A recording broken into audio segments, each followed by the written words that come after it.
சஹருக்கு எழும்புகின்ற போது 3 அமல்களை நாங்கள் செய்ய வேண்டும். சஹருக்கு எழும்புகின்ற போது 3 அமல்களை செய்வதற்கு மறந்துவிடக் கூடாது. ஒன்று, தொழ வேண்டும். தஹஜ்ஜுடைய தொழுகையை தொழ வேண்டும். எத்தனை ரக்காத்துக்கள் என்பதை நீங்கள் தீர்மானித்துக் கொள்ளுங்கள். இரண்டாவது, இஸ்திக்ஃபார், அல்லாஹ்விடத்தில் தௌபா செய்ய வேண்டிய நேரம், பாவ மன்னிப்பு கேட்க வேண்டிய நேரம் சஹருடைய நேரம். மூன்றாவது, தஸஹரு ஃபஇன்ன ஃபிஸ் ஸுஹூரி பரக்கா, அந்த சஹருடைய சாப்பாட்டை உண்பது பரக்கத். இந்த 3 அமல்களையும் சஹருடைய நேரத்திலே நாம் செய்ய வேண்டும்.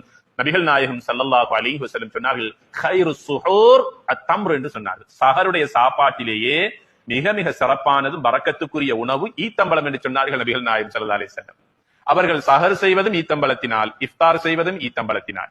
அனஸ் இப்னு மாலிக் ரலியல்லாஹு தஆலா அன்ஹு அவர்கள் அறிவிக்கிறார்கள், மதீனாவில் இருந்த 2 ஈத்தம்பழங்களில் ஒன்று ரொத்தப் என்று சொல்லக்கூடிய நன்றாக கனியாத, காய் பருவத்திலும் பழுத்த பருவத்திலும் இருக்கக்கூடிய ஈத்தம்பழத்தை நபிகள் ஸல்லல்லாஹு அலைஹி வஸல்லம் அவர்கள் இஃப்தாருடைய நேரத்தில் எடுத்து சாப்பிட்டு நோன்பை துறப்பார்கள். சில வேளைகளில் மதீனத்துடைய பழத்தை எடுத்து சாப்பிடுவார்கள், நோன்பு துறப்பார்கள்.